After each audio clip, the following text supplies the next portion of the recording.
An uncompleted contract thousands of miles away can render an entire national defense strategy useless. This is the exact geopolitical nightmare facing the Philippines as their premier armor asset. The Sabrah ASCOD II light tank remains trapped in a cross-continental logistical deadlock. In December 2020, the Philippine Department of National Defense signed a $172 million contract with Israel's Elbit systems to deliver 28 advanced armored vehicles. This critical order was meant to provide a decisive armored punch for the 1st Scout Ranger Brigade and the newly modernized Armor Division.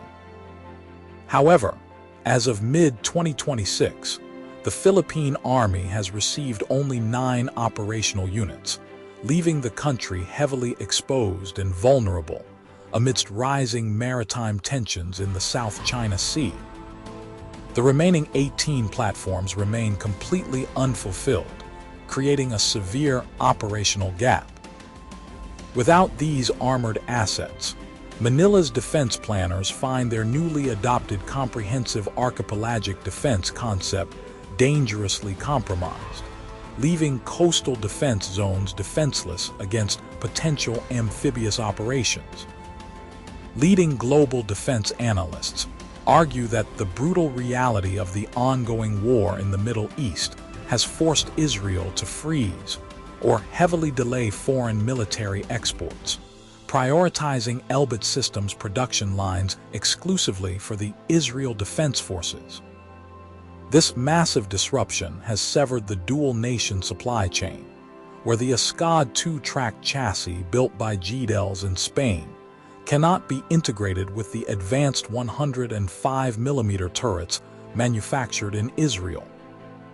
On paper, their only tactical salvation would be to penalize the contractor or look toward regional allies for rapid fulfillment.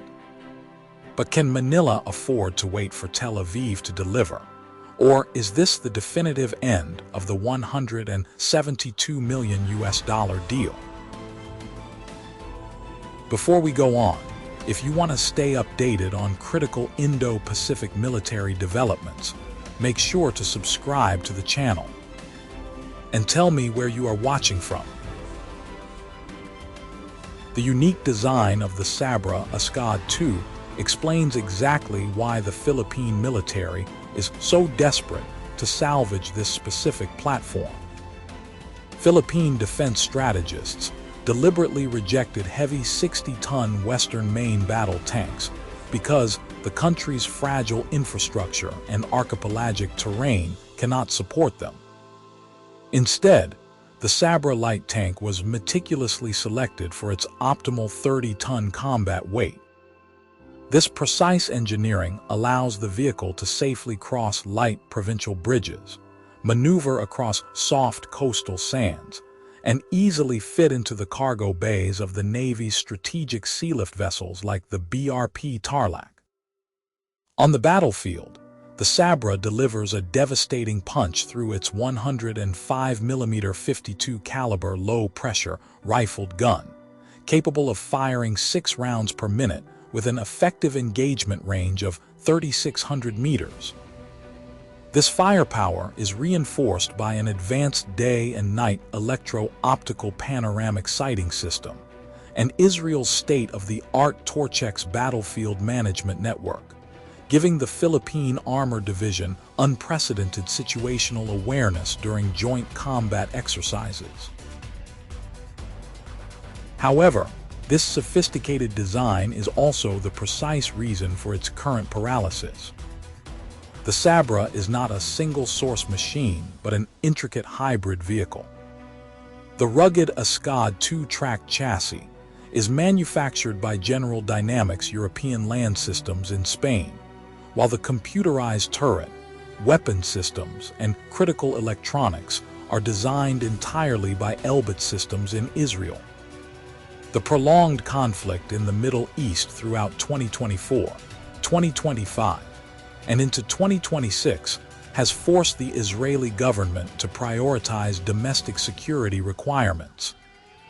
Consequently, Vital high-tech subcomponents have been frozen at Israeli facilities, preventing their shipment to Spain for final assembly.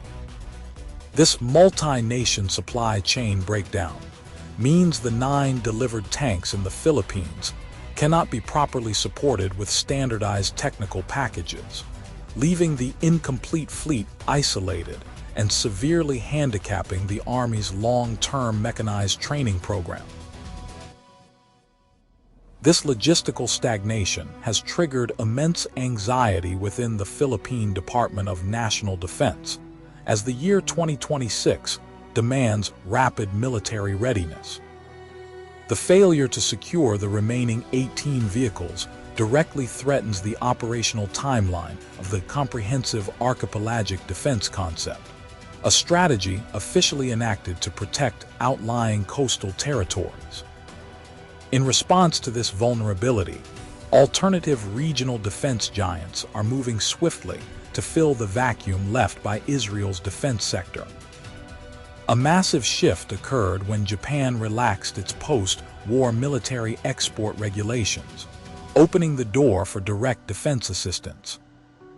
During the Balikatan 2026 military exercises, the Japan Ground Self-Defense Force deployed their Type 16 maneuver combat vehicle directly onto Philippine soil for joint tactical evaluation. The Type 16 maneuver combat vehicle presents an incredibly attractive alternative for Philippine commanders. Weighing 26 tons, this agile 8x8 wheeled platform is armed with a powerful 105mm rifled cannon and can reach highway speeds exceeding 100 kilometers per hour. This rapid mobility aligns perfectly with the tactical demands of island defense. Furthermore, leading regional security experts indicate that the Philippine Army has quietly expanded its evaluation to include Japan's elite Type 10 main battle tank, which utilizes an ultra-light 40-ton frame designed specifically for mountainous and coastal environments. This potential pivot highlights a critical blind spot that most mainstream media outlets have completely overlooked, blacking out major headlines, while public attention remains fixed on the tracked Sabrah platforms. The original $172 million contract also included 10 Pandur 2 8x8 wheeled fire support vehicles. These specific wheeled variants remain completely unaccounted for at European production facilities, forcing Manila's planners to realize that their entire mechanized modernization schedule faces total collapse unless a dramatic diplomatic intervention occurs within the coming months. As the Philippine military navigates the remaining months of 2026, defense planners face 2 distinct tactical paths to resolve this operational crisis. The first scenario involves a diplomatic compromise where Manila grants a final delivery extension into 2027, forcing Elbit systems to accept financial penalties or compensate the Philippine Army with integrated Spike anti-tank guided missiles to offset the delay.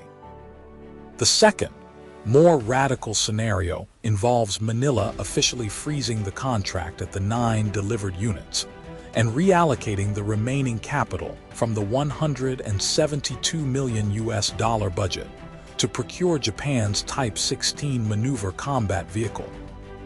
Choosing this Japanese option would instantly realign the balance of power along the first island chain, solidifying Tokyo as a primary supplier of sovereign ground defense systems to Southeast Asia. The profound lesson of this delayed armor contract is that modern defense autarky requires highly diversified supply chains. When a nation bets its entire territorial defense capability on a single foreign contractor operating in an active conflict zone, its sovereign security becomes hostage to external geopolitical volatility. A weapon platform regardless of how advanced its 105mm cannon or electronic architecture may be on paper, remains entirely useless if its manufacturing line is trapped in crossfire 8,000 kilometers away. For the Philippines, the Sabrah program serves as a stark reminder that military modernization requires resilient, multi-source logistics to survive the unpredictable friction of 21st century geopolitics. Manila must now decide whether to protect its strategic partnership with Tel Aviv or prioritize immediate readiness on its shores. If you were managing the Philippine national defense budget right now, would you continue to wait for Israel to fulfill the remaining Sabrah platforms? Or would you immediately terminate the contract and buy the Type 16 maneuver combat vehicle from Japan? Let me know your thoughts in the comments below.